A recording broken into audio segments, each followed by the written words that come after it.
मी old school ती Gen Z ती city वाली आणि मी देसी तरी इगो तिला जरा भी नाही मनामध्ये खराबी नाही अपराधी तिच्या मागे डेली क्रेझी तरी वाय सो शाय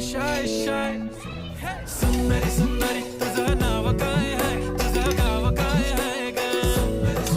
अरे सुंदरी तुझं नाव काय आहे तुझं गाव काय आहे ग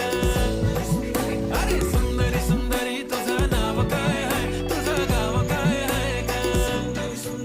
ती ओजी एकदम फाईन आहे आणि थोडीशी डिवाईन आहे कशी लागते बघून आयना आणि चेहऱ्यावरती शाईन आहे खानदानी ग्रॅटिट्यूड ॲटिट्यूड पुरा एशियाना चौथं किलं स्टाईल केलं तिच्या समोर फिक्का गोल्ड आहे बोलायला पक्की बोल्ड आहे खरंच खूपच सुंदर आहे